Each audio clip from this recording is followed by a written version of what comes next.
С чувством выполненного долга сегодня в Ингушетию прибыла последняя группа паломников из Мекки. Их лично встретил глава региона. Мы очень долго ждали эту дорогу, а раньше дорога очень была плохая. И надеялись, что вскоре ее починят. Чтоб как по накатанной. В Малгобеке асфальтируют улицу Горданова. Идем по следам диалога с народом. Она получает, мы считаем, все-таки адекватное лечение. Но, к сожалению, избежать этого к нам не удалось. Все пошло не по плану, но надеются на скорейшее выздоровление. Сигнал о пациентке перинатального центра Марии Торчаковой принят. Я сердечница, аллергия у меня, очень мешает. Ох, уже эта амброзия продыху не дает аллергикам. Россельхознадзор вновь вышел в рейд. Расскажем о мерах против этого сорняка. Зайти на Эльбрус – это не картошку скопать и не штангу поднять, потому что там совсем другие ощущения. Да, покоряется не всем. 17 из 300 альпинистов добрались до вершины Эльбруса к юбилею Ингушетии.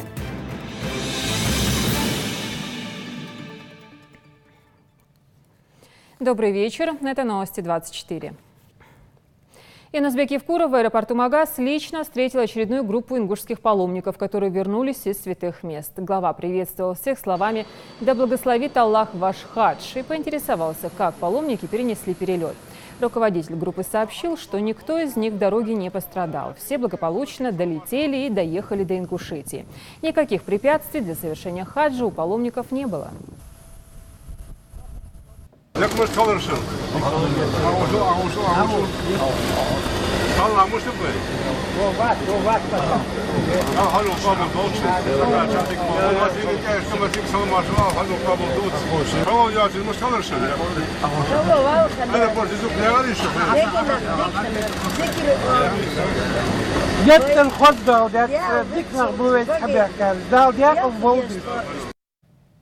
Отмечу, что это последняя группа паломников, прибывших из Саудовской Аравии. Ингушских хаджи в аэропорту Магас встречали родные и близкие. Подробнее расскажет наш корреспондент Юсуф Гелисханов. Трехлетний Хабиб Евлоев со своей старшей сестрой Хадизой пришли в аэропорт с особой миссией. Они встречают родителей, которым наравне с миллионами других мусульман посчастливилось в этом году совершить хадж в Саудовскую Аравию. Дети не видели родителей вот уже 3 недели. В томительном ожидании они в предвкушении встречи и, конечно же, подарков.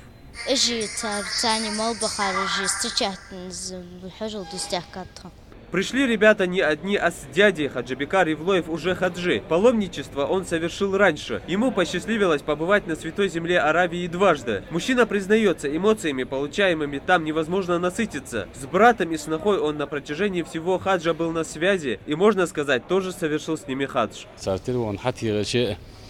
Тигиш дото, тигиш волос сан зерги зезме тигиш дагу уже жо дега жо сала амбас яих из вош хамдарик дислучи кад валар дислучи че жодик бахметеге езметеге диалсан холдел ишлин метеге бузул псагат жо де доже ши эхтбяс деза де дож хам худи ан хетш что жо дез хами дик хами де. С последней группой паломников возвращается и генпродюсер нашей телерадиокомпании Иса Хазботов, который в качестве оператора вместе с корреспондентом совершил хадж и одновременно работал практически ежедневно, передавая атмосферу и картину происходящего на Святой Земле. Отсутствие условий для монтажа, конечно, усложняло процесс, отмечает новоявленный хаджи, но с поставленной задачей съемочная группа справилась. Действительно, это было сложно, но с милостью Всевышнего мы справились, потому что нам интересно было как совершить свой хадж, так и показать людям, дать им почувствовать тот вкус, который мы ощущаем,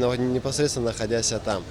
Да, это было тяжело, это было стрессово, это было трудно, но мы к этому справлялись.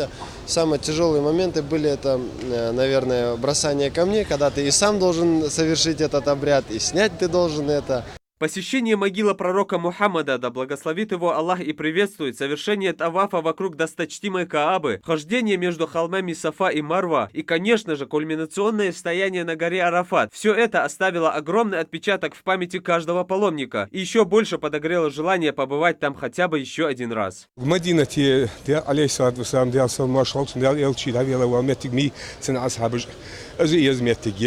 مكة وين خوج مي مس متجز متجميش ير هي واشتعل شوجات متجش يرجي جزية خذ مخ ويرجي إمي إنك دالي أحرج دنيا يزار متجي بركتي متجي تصحديخ كداج تيجوخ لوج وسك وين مخكر أسود ناخذ وين مخكر وهلوج وسك دالشي إز أتو بوبتي وخ وين داخل بمال دياليا كوجش أحتم ليلر صوت أقيت دائما لازم يلشخلر ولا صوتي واتشخوز مليلر نو نجا جز تمام يوشمت يسوندي يجز نو قستلر وابسويتش كل حالاتي مش شايف يالي تحال خبيالي ديك حجر تيما بشي برج برج ديك حجر. Если уезжали паломники активные и с желанием поскорее оказаться в местах, где жил наш пророк, мир ему и благословение Аллаха, то, возвращаясь, на лицах можно увидеть грусть, многие до сих пор под впечатлениями.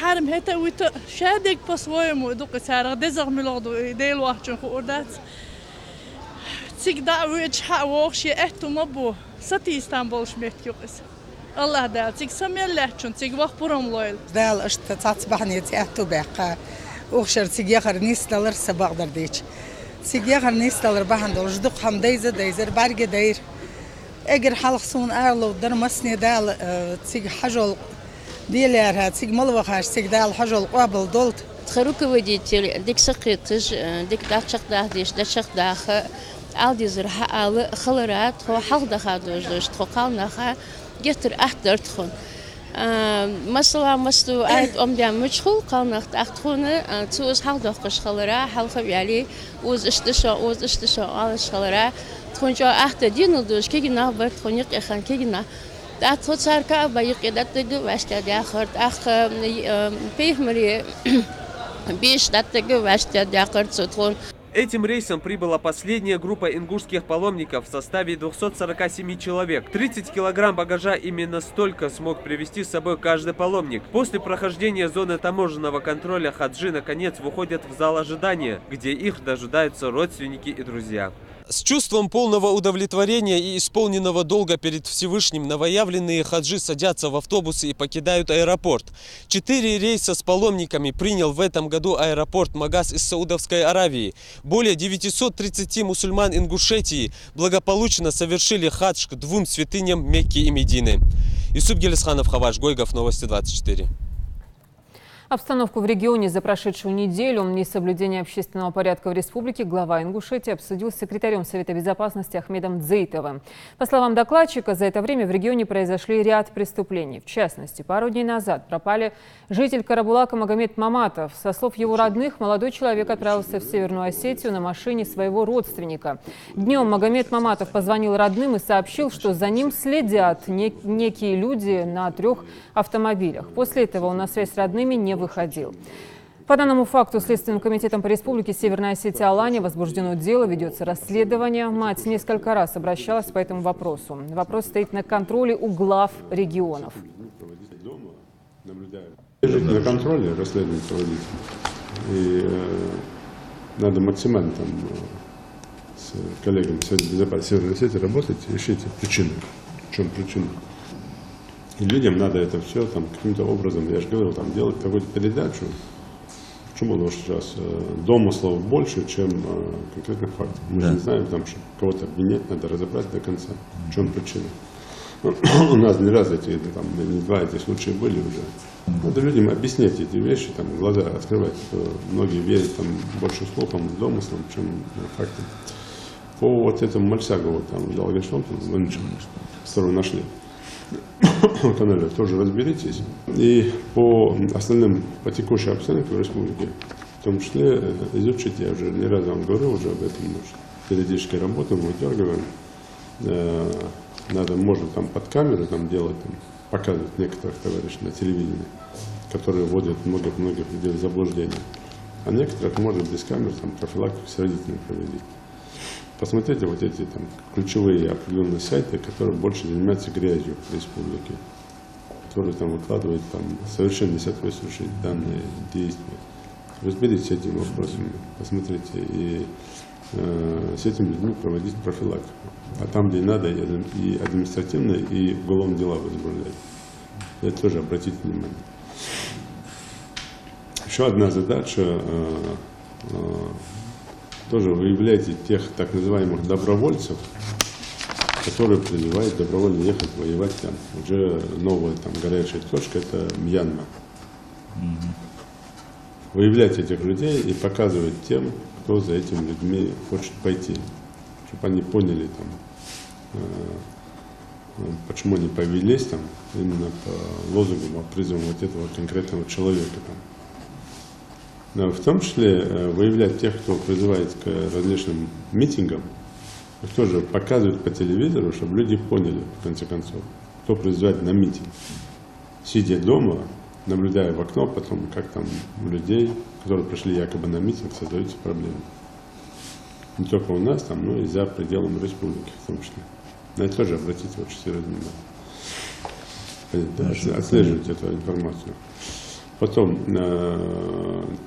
так называемые семьи, которые выехали в Сирию. С УФСБ отработать еще раз. Я сегодня там с утра письмо вам отписал. Сверьте списки женщин, детей, которые уехали в Сирию. Да, почему локации Жбагален, но тем не менее, какие действия, где они находятся, с родственниками пообщайтесь по списку, приглашайте, разбирайтесь и смотрите, где какая помощь нужна. Как беседами воздействовать на заблудившуюся или сомневающуюся молодежь, решали на встрече в культурно-досуговом центре Малгобека. Там прошел круглый стол на тему борьбы с террором. Собрались представители городской администрации, правоохранительные органы, религиозные деятели, директора и учителя всех малгобекских школ. Репортаж Юсупа Гелисханова. На повестке дня вопрос, что смело можно отнести к глобальной проблеме человечества — терроризм, который ежедневно уносит тысячи ни в чем не повинных жизней. Речь, в частности, идет о недопущении вливания в ряды экстремистов ингушской молодежи. Глава города отмечает, что акцент на профилактических беседах с молодежью следует делать еще со школьной скамьи. Я бы хотел, чтобы преподаватели основы религии обратили огромное внимание, просто все усилия направить на изучение вот этих мыслей этих детей. Сегодня они через 2-3 года станут взрослыми, полноценными членами общества. Если он сегодня в 9 классе, то через 2 года это полноценный член общества нашего. И уже переделать его после школы никому не удастся. Большинство идеологов бандподполья и вербовкой молодых людей занимаются в просторах интернета, где часами напролет пропадает нынешняя молодежь. Ислам – религия мира и добра, и она категорически не приемлет любое проявление жестокости и причинение вреда другим.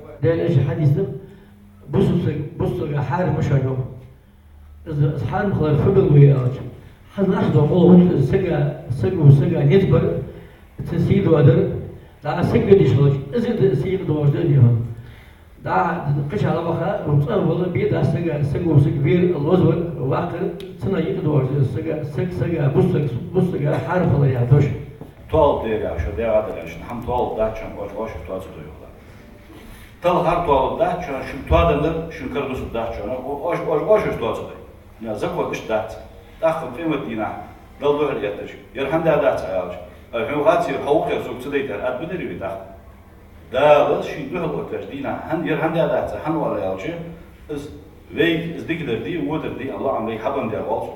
Каждый из присутствующих высказывает свое мнение по тому, как противостоять общей проблеме под названием террор. Председатель горсовета Осман Евлоев считает, что в противовес идеологии экстремистов у нас должна быть своя обоснованная идея, подкрепленная аятами из Корана и хадисами пророка, мир ему и благословение Всевышнего. Мы должны развивать свою идею, чтобы наша молодежь была за идею мира, процветания и так далее. Потому что это большая необходимость в этом для нашего общества, именно для нашего общества. На встрече также затронули тему пособничества терроризму. Даже безобидный лайк под публикацией в соцсетях может привести к уголовной ответственности. Сейчас в соцсетях надо быть очень аккуратно, выражая свое мнение и позицию документов. Нужно придерживаться норм закона, естественно, незнание закона не освобождает от ответственности, поэтому, выражая свои позиции, нужно в первую очередь после закона не нарушать его. Дети и подростки лучше всего воспринимают слова и наставления от имамов и авторитетных богословов. Во всех школах Малгобека учителями истории и религии ведется огромная работа по наставлению молодежи на правильный путь и правильные приоритеты. Когда планируем свою работу, и в частности в этом году, и на начало учебного года, мы действительно решили по поручению главы республики, потом по дальнейшим поручениям, взять на контроль уже каждого ребенка индивидуально, и эти социальные паспорта, о которых сегодня много говорят, завести не только на неблагополучного ребенка, а на каждого ребенка в школе. В данном случае это социальный паспорт, который будет отслеживать практически ежедневное пребывание ребенка в школе и все те составляющие, которые вот на момент его пребывания есть. Работа ведется. Но хотелось бы, конечно, большего. Самое главное, что бы я хотел, обращаясь ко всем гражданам, без взаимодействия с обществом, с гражданами, работа ни у одних сотрудников правоохранительных органов получится, конечно, но это будет очень не на нужном уровне. Поэтому, в первую очередь, хотелось бы, конечно, чтобы родители как бы больше уделяли внимание своим детям. Дети и молодежь с началом нового учебного года проводят больше времени в школах, вузах и дома. Учителя и родители влияют на них сильнее. Современные гаджеты несут как пользу, так и большой вред. Молодые люди в силу своей наивности ведутся на поводу у псевдорелигиозных наставников. Чтобы в корне изменить ситуацию, нужно действовать всем миром, говорят на встрече. А главную роль здесь играет институт семьи. Исуп Гелисханов, Рахман Цуров, Новости 24. По следам программы «Диалог с народом» наша съемочная группа отправилась в Малгобек. На улице Горданова ликвидируют бездорожье. Там начали укладку асфальта. Таким образом ответили на обращение местного жителя на прямой эфир с главой Ингушетии. Репортаж Амины Боковой. Камни, песок и ямы. Сколько помнят жители улицы Горданова, хорошей дороги тут не было никогда. Впрочем, ее и дорогой назвать сложно, поскольку гравий напрочь заменяет асфальт. Даже таксисты отказываются сюда приезжать, рассказывает Залихан Мальсагова. Каждое утро женщина пешком добирается до соседних улиц, чтобы сесть на общественный транспорт. Мы шли до улицы Базоркина, оттуда там более дорога хорошая, и в общем там шли и на работу, и детей надо было как-то отвозить, и в школу. Очень тяжелое положение тут. Местные жители решили взять ситуацию в собственные руки. Собрав десятки подписей, жители улицы Горданова обратились с проблемой к главе региона на программу «Диалог с народом». Надежды жителей оправдались. Не прошло и 3 дней после эфира, а на улице Горданова появился асфальтоукладчик. Рабочие трудятся, не покладая рук, стараясь уложить асфальт как можно быстрее, но при этом качественно. Сегодня в 8 часов утром начали работу. Мы проложили где-то 150-200 метров асфальта, и осталось там еще метров 100, может 150. Мы собираемся сегодня его закончить. Толщина асфальта у нас 10 сантиметров и ширина где-то 6,5. Местные жители внимательно следят за работой, как-никак важное событие в жизни горожан. Дети, пожалуй, больше всех ждут возможности наконец-то опробовать новый асфальт. Мы очень долго ждали эту дорогу. Раньше дорога очень была плохая. И надеялись, что вскоре ее починят. Улица Горданова – это уже 3-я и последняя центральная улица Малгобека, которая нуждалась в реконструкции и, наконец, заасфальтирована. Сейчас планируется благоустройство соседних улиц. Далее у нас уже пойдут перпендикулярные улицы, которые уже непосредственно выходят к дому. Это уже будет и улица Албагачиева, и Херсонская улица. Планируем, вот у нас очень большой такой проект именно по Херсонской улице будет. Реконструкция улицы Горданова не только облегчит жизнь местным жителям, но и разгрузит соседние – Базоркина и Нарудилова. Амина Бокова, Рахман Суров, Новости 24. Человек умирает. С таким пронзительным призывом обратилась на страницу главы Ингушетии в Инстаграм с просьбой помочь пациентке Республиканского перинатального центра Марит Арчаковой. Женщина, как выяснилось, находится в тяжелом состоянии из-за реакции на препарат Баралгин. Почему возникли такие осложнения, расскажет наш корреспондент Лейла Гайсанова.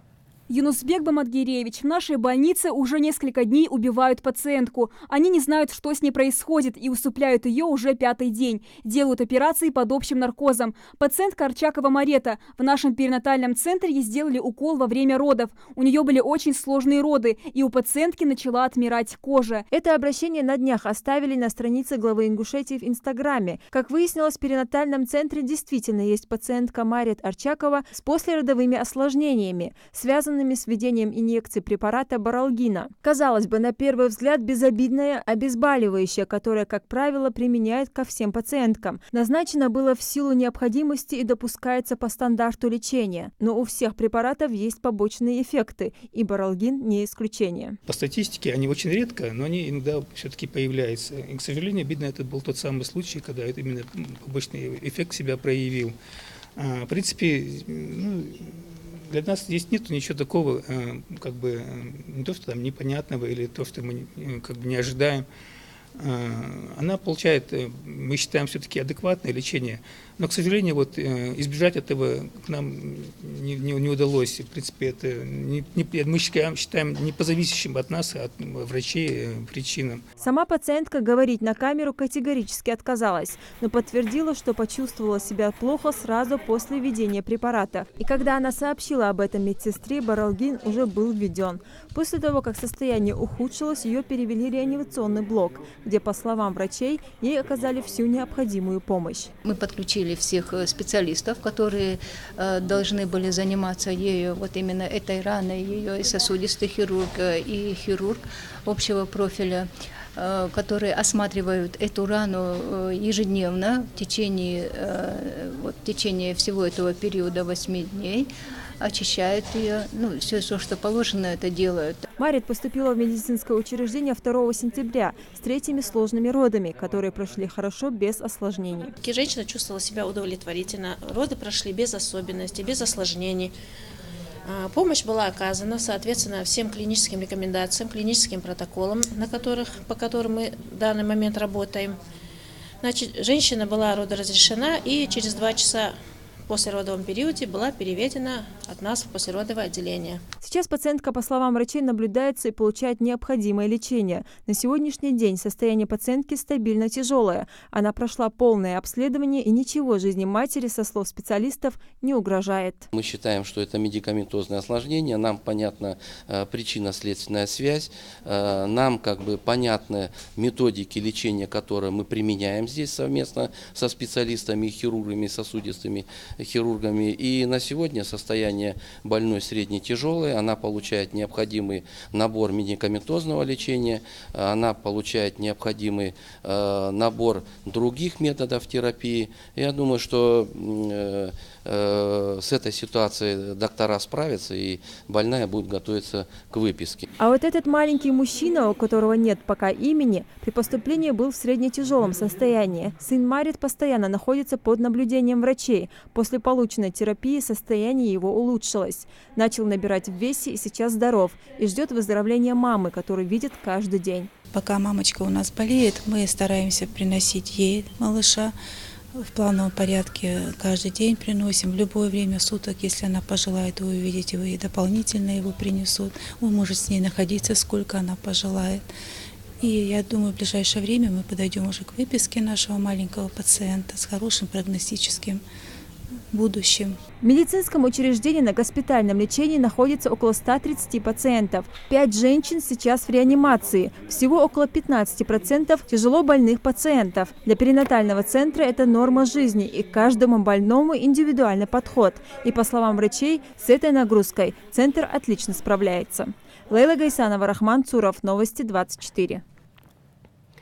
Сегодня известному журналисту, народному писателю, публицисту Вахе Хамхоеву исполнилось бы 65 лет. К творчеству он приобщился еще в школьные годы. Впервые заявил о себе в 1981 году, когда стал лауреатом Чечено-Ингушского республиканского конкурса молодых литераторов имени Саида Бадуева. Этот успех дал ему стимул для дальнейшего подъема на поэтическом небосклоне.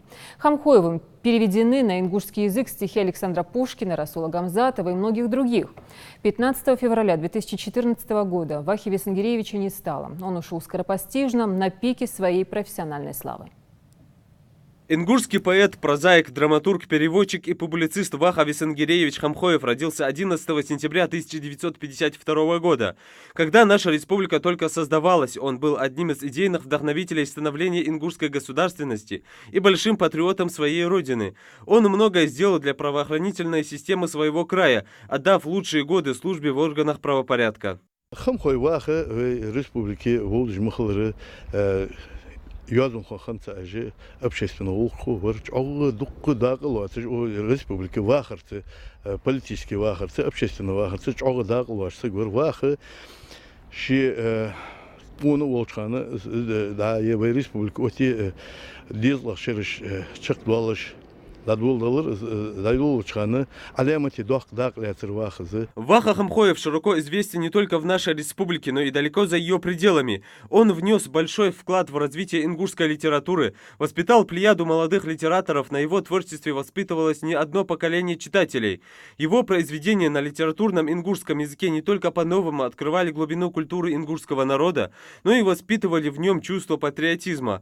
До сих пор большой популярностью у читателей пользуется книга «Конахи», куда вошли лучшие произведения народного писателя. Являясь настоящим сыном своего народа, Ваха Весенгиреевич приложил немало усилий для развития ингушского языка и литературы. مثلا آج درس حون موسم ما هلا متقاري سودين بس دريك دتيازي شو عبر يعني ما تجادي كورسنا دياني عن سحقينا مشكرت دياني عن سلوك خير حقات زنقل كانت موتك عم بابرت غلاي عادتش عادك دودرت إيش حماش الموت عادة دوش خلش دوترش كذا يقع خلش إيش حماش إيش خذت ميتة عيازي شو عشان بلش خذ موت بر. По словам друзей писателя, во всей республике не сыскать было такого же гостеприимного человека, как Ваха Весенгиреевич. В пору становления автономии Ингушетии все местные политики собирались у него дома. Здесь они чувствовали себя комфортно. Супруга Вахи всегда встречала его друзей и учеников с улыбкой на лице. نجح فسم تشول ديكا إيش خوجات في غلاي فسم خوجات تشول ديكا ديش مس إذا حطن سحلقي كم سوين متر فدر درحوار سوين متر مجبواتش خلق ما يرجع عن مخيتي تجدي يتصرف سو واخذ مس إذا يوازن خوي قش جونا عش ريسبوبليكي يوازن خوي يازياتش كيل بريدينش حون يوتيوب إيش بوتش إيش كمال دوتش هذا بقى فيلش هاي والله يشلك إذا قال أز سقدم هماش دوت دهون يا خش هاش ده ده صوت زود تنقولين تنقصتيرس ودش واتشل постоянно сметиш чалор юрцу дики хуй чалор юрцу школушка мысль смете да хем бихарис сан мети отказываться цадолы до дена школусын бушна барна вахтиш пригласить. О трудовом и творческом пути Вахи Хамхоева можно говорить бесконечно. Сегодня истинному сыну своего народа Вахе Весенгиреевичу исполнилось бы 65 лет. Он не завещал своим сыновьям большого земного надела, но он оставил всему ингушскому народу богатое культурное наследие, благодаря чему имя Вахи Хамхоева будет вечно жить в народе. Юсуп Гелисханов, Новости 24. Сотрудники регионального фонда капитального ремонта совместно с судебными приставами провели рейд по адресатам, в отношении которых вынесены судебные решения о взыскании долгов по взносам за капремонт. Участники рейда побывали в многоквартирных домах по улице Кулиева, Хрущева, Зязикова, Мальсагова. Однако по этим адресам либо не проживают, либо не хотят говорить с незваными гостями даже без выяснения причины их прихода. Но подобное отношение не избавит от долгов, их будут взыскивать судебными приставами, заверила комиссия. Так, в одном лишь Магасе должны взыскать около 3 миллионов рублей. Судебные приставы, они уже будут снимать со счета, арестовывать имущество, запрет на регистрацию имущества, и вот такие вот будут работы. Мы раньше подавали в суды выборочно.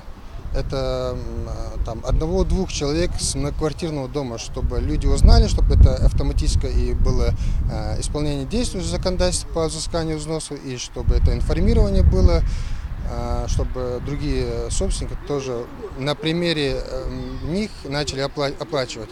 Но теперь эта работа уже, мы уже решили массово подавать.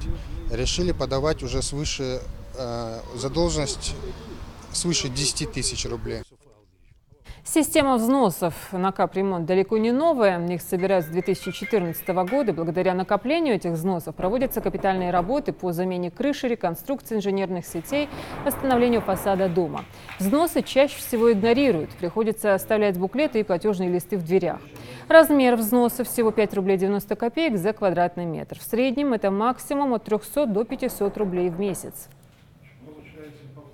На сегодняшний день по городу МАГА с нами начислено порядка 7 миллионов рублей собственное помещение, оплачено только чуть больше миллиона рублей. Это получается где-то в пределах, возьми где-то 21-22% собираемости. В то время, когда эта собираемость должна была быть у нас на сегодняшний день хотя бы 90%, так как по России собираемость по взносам у нас на сегодняшний день составляет 85-90%. Амброзия, несмотря на объявленную ей войну, продолжает увеличивать ореол распространения. Сильнейший на сегодняшний день аллерген способен полностью выбить человека из колеи. Симптомы не просто раздражающие, зачастую болезненные. Поэтому контроль за этим сорняком нужен повсеместный. Россельхознадзор Ингушетии продолжает проводить рейды. Репортаж Маки Келиматовой. Пик цветения амброзии – настоящая беда для аллергетиков. В этом году масштабному распространению сорняка в регионе способствовала погода. В первую очередь сотрудники Россельхознадзора в Назране проверяют улицу Энгельса. Здесь располагается 3-я школа. Карантинное растение вдоволь разрослось почти по всей улице. Майя Барахоева страдает от аллергии на пыльцу. Впрочем, по ее словам, вся семья пытается спастись от воздействия этой зеленой напасти в период ее цветения таблетками, спреями и мазями. Я сердечница. Аллергия у меня. Очень мешает.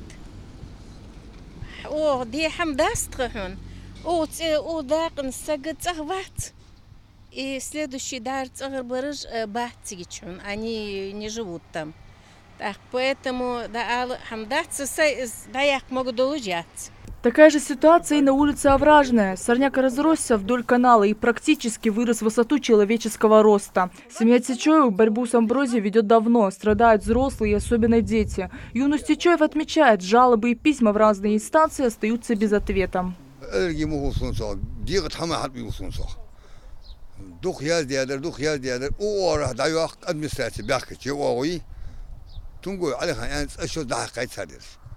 Я в этом канал пожихай, амос ехи йожатс.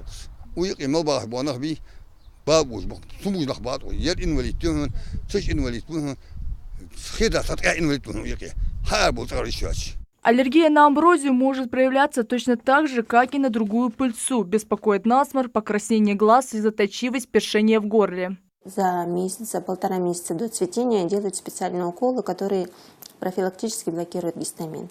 Если это уже началось, назначают препараты в таблетированной форме в виде спреев, в виде капель, которые блокируют эту реакцию. Пока жители бьют тревогу, амброзия постепенно разрастается. Фаза цветения в самом разгаре. Сотрудники Россельхознадзора отмечают, что решение проблемы не терпит отлагательств. Один куст амброзии. Вот перед нами находится амброзия трехраздельная. Один куст выбрасывает до 150 тысяч семян. А эти семена в почве сохраняют схожесть 40 лет. Вот представьте, в следующем году, что здесь будет твориться. Единственный метод с ним бороться, в больших этих, когда территории заражены, только ее скашивать. Постоянно скашивать. Применение гербицидов на территории населенных пунктов запрещено. Вопрос, кто следит за тем, чтобы трава не разрасталась, был адресован Назрановской администрации, где уверяют, что их территория всегда в надлежащем состоянии и о проблеме до сих пор не знали. Эта амброзия находится на центральных улицах, по обочинам улиц. Тогда этот вопрос должен решать данная организация землестроения. Если сорная трава или амброзия, где находится во дворе какого-нибудь жильцади, домовладения, тогда этот вопрос должен решать хозяин данного домовладения. И в обоих случаях контроль за нами. Казалось бы, со стороны растение не внушает страха, но без преувеличения амброзия, враг которого не стоит недооценивать. Мака Келиматова, Рамзан Зурабов, Новости 24. Ингушские альпинисты совершили восхождение на Эльбрус в честь юбилея республики. Самую высокую точку Европы выдвинулись покорять около 300 человек. Не только профессионалы, но и любители этого вида спорта, причем с самого разного возраста. 17 из них достигли цели. Все уже благополучно вернулись домой. Об этом репортаж Тамерлана Хамхоева. 5642 метра – высота западной вершины Эльбруса. Покорить гору и совершить восхождение ежегодно собираются тысячи альпинистов. И дело здесь не только в спортивной конкуренции, но и в эстетическом наслаждении для глаз. Прекрасные пейзажи, открывающиеся перед альпинистами, стоят самых больших усилий, затраченных на восхождение. Покорить Эльбрус в прошлом месяце решили наши земляки, в числе которых как профессионалы, так и любители, а посвятили свое восхождение юбилею республики. С каждым годом появляется все больше и больше восходителей на Эльбрус. Конечно, Эльбрус – это высшая точка Европы. Зайти на него очень престижно, очень, значит, каждому ощущение это знакомо, тот, кто зашел. Как говорил наш первый олимпийский чемпион Исраил Арсамаков, он говорил: Висан, слушай, зайти на Эльбрус – это не картошку скопать и не штангу поднять, потому что там совсем другие ощущения. Для человека с хорошей физической подготовкой подъем на гору не составит особого труда. Сложности могут возникнуть именно на высоте, где разреженный воздух и сниженное атмосферное давление. Но Дауда Тачиева эти трудности не смогли остановить. К покорению Эльбруса он как к празднику готовится ежегодно. Несмотря на возраст, получается весьма успешно. В этот раз здоровье немного подвело, но останавливаться Дауд не собирается. Давление 156, это невозможно идти на Эльбрус. Поэтому я спустился вниз и дальше поправил свое здоровье. Но это не говорит о том, что я остановлюсь от альпинизма. Буду продолжать Эльбрус каждый год. И Эльбрус, и Казбек. При всех возможностях. А вот для Беслана Гудиева это восхождение стало дебютным. Новичка-экстремала даже отметили грамотой. Несмотря на то, что опыт этот для него новый, с заданием Беслан справился на отлично. Такую же оценку ставят ему и профессионалы в этом виде спорта. Беслан это сделал 28 августа в 8:35. Притом в тот день очень тяжелая, очень ветреная, сложная погода. Более 300 участников поднималось на Эльбрус, но по моим, значит, данным всего 17 человек, значит, смогли подняться в тот день. Ну и первыми мы, значит, обошли все, значит, группы, и мы первыми были на этой вершине. Среди членов экспедиции были теперь уже небезызвестные в Ингушетии организаторы чемпионатов России по альпинизму. За время проведения 3 турниров всероссийского масштаба Ингушетия для них стала родным краем. Поэтому приглашение присоединиться к экспедиции приняли с удовольствием. Естественно, никого из нас не возникал вопрос, как это не участвовать. Конечно же, мы с большим уважением и с долей ответственности подошли к такому вопросу. И зайдя на Эльбрус, все прекрасно понимали, что это мероприятие, это восхождение мы посвящаем таким мероприятиям, как 25 лет Республики Ингушетия. Я был очень рад, когда меня пригласили в эту экспедицию, когда мы на совместное восхождение, особенно посвященном такой знаменательной дате, мы смогли ближе познакомиться друг с другом. И думаю, что сейчас, когда мы вернулись сюда, с гор, мы будем также дружно совместно работать, как и на восхождении в горах. Путь наверх выдался сложным, и дойти до конца смогли не все. Однако то, что наши земляки посвятили восхождение 25-летию Ингушетии, уже говорит о многом. Глядя на старших, и молодежь начнет проникаться любовью к этому виду спорта. Я выдержал этот экзамен, я поднялся до высоты 4200 метров, никаких трудностей это не представляло, но внезапно поднявшееся давление меня не дали дальше идти. Но я не намерен, значит, останавливаться. Сами участники восхождения надеются, этот штурм Эльбруса не останется незамеченным жителями республики. Вполне возможно, что еще и на 30-летие республики активисты совершат еще одно восхождение, но гораздо более масштабное. Тамерлан Хамхоев, Рахман Цуров, Новости 24. Ингушский боец смешанных единоборств Хамзат Аушев триумфально завершил свой очередной поединок в рамках ММА. Напомним, что прошедший в Казахстане турнир ACB Young Eagles собрал под свои гиды перспективных бойцов из России и других стран. Наш земляк на этом турнире боролся с бразильцем Маурисио Рейесом. На протяжении всех 3 раундов в рейджи сохранялась интрига. Отдать предпочтение одному из бойцов было затруднительно. Однако в итоге раздельным решением судей победу одержал Хамзат Аушев. Напомним, это победа для него 11-я на профессиональном ринге.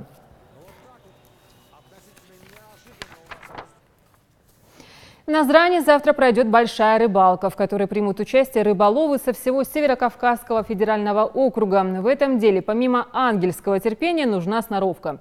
И вот тут без тренировок не обойтись. Как правильно закинут удочку и на что или на кого нынче клюют эти земноводные, расскажет Мария Мистоева.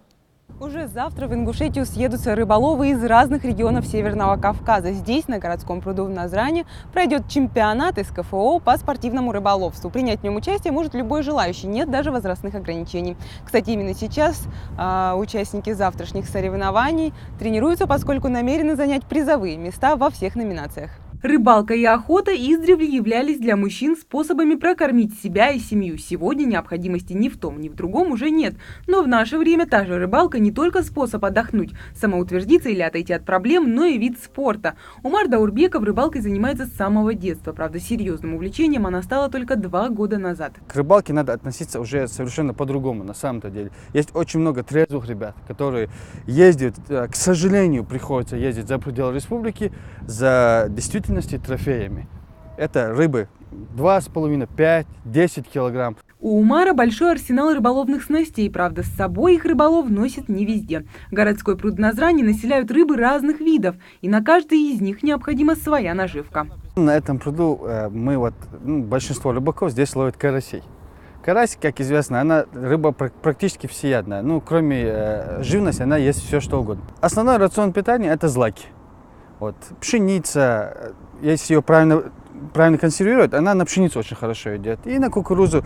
Это тесто обычное. А вот Магомед Куштов, поклонник рыбалки, уже 20 с лишним лет. Он участвует в различных соревнованиях за пределами республики. Рекордный улов – 11-килограммовый белый амур. Рыбалка для него как личный психолог. На берегу водоема с удочкой в руках Магомед забывает обо всех заботах. У каждого в доме есть какие-то проблемы. И большие, и маленькие. Здесь ты от всего отходишь. Пришел, отключил все свои телефоны, сел. Человек может бесконечно смотреть на 2 вещи, как говорится. Это на воду и на огонь. Лучший отдых, мое мнение, это возле костра. Самый лучший, человек может успокоиться, это смотреть на костер и смотреть на воду. А проведение таких соревнований считают просто необходимым, особенно для молодежи. Желаю, чтобы каждый наша молодежь, молодежь и взрослые, пусть попробуют один раз выйти. Лучше пусть здесь сидят, проводят свободное время, чем в подворотнях. Соревнования – это спортивно, это же как спорт, это уже адреналин, это все энергия, чтобы выиграть, желание, все. Словами я не могу это высказать, надо почувствовать. Если честно, это надо почувствовать. Рыболовы намерены забрать с чемпионата домой трофеи соревнований. Правда, для этого придется изрядно потрудиться. Успех рыбалки зависит не только от того, насколько далеко заброшен крючок или на что ловится рыба. Здесь также важно учитывать множество факторов. Например, время года, время дня и даже атмосферное давление. Новичкам, как говорят, везет. Правда, я вытянула из воды только ил и траву. Впрочем, тренирующимся рыболовам повезло не больше. Рыбалка как целое искусство. Любое неловкое движение или факторы могут сказаться на улове. Уровень водоема, если меняется хотя бы на 10 сантиметров, большинство обитателей этих рыб, кроме хищных, перестают клевать. Просто-напросто. Они чувствуют давление, все остальное, магнитные, немагнитные бури. Все это отражается на рыбалке. На самом-то деле, если будет атмосферное давление в течение 3 дней стабильно, шкала меняется на 2-3 деления, рыбалка будет идеальной. Если она прыгает 5-10 делений, рыба ловиться не будет. В регионе много рыболовов, правда, мест для рыбалки не так много. А чтобы решить эту проблему, если будет организован сбор средств, то рыбаки готовы вложиться в покупку мальков и очистку водоемов. Сегодня мы просто покормили рыбу тестом и червяками, но на завтрашних соревнованиях рыбаки не намерены оставаться без улова. Большая рыбалка покажет. Мария Мистоева, Гапур Чехкиев, Новости 24. Следите за новостями на канале Ингушетия и до встречи в эфире.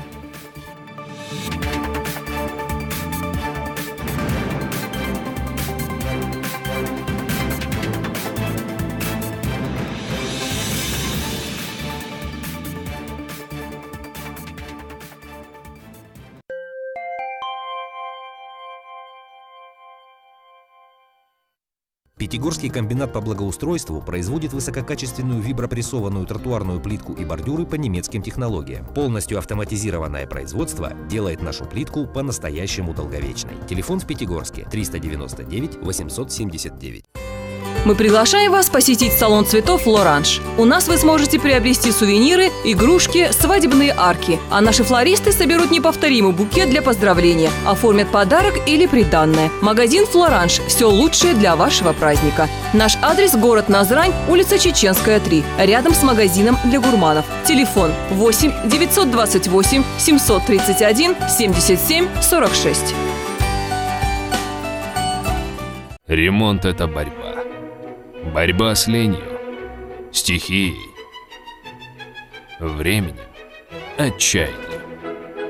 Все необходимое для ремонта и строительства от фундамента до кровли вы найдете в сети магазинов «Строймаркет». Качественная продукция, доступные цены и опытные консультанты. «Строймаркет» – ваш помощник по ремонту и строительству. Идеальную ванную комнату вам поможет создать магазин сантехники. Огромный выбор ванн, джакузи, раковин и смесителей, мебель для ванных комнат, зеркала и аксессуары. Мы реализуем оборудование как в розницу, так и оптом. У нас можно заказать понравившуюся вам модель по каталогу. Приезжайте к нам, и наши цены не позволят уехать вам с пустыми руками. Наш адрес – город Назрань, улица Сулейменова, 17. Телефон 8 928 732 16 11. С 5 по 11 сентября Краснодарский филиал микрохирургия глаза имени Федорова проводит диагностику зрения и отбор на операцию. Катаракта, глаукома, коррекция близорукости и лечение косоглазия. Адрес – город Назрань, улица Газдиева, 48. Телефон 8 928 793 47 90.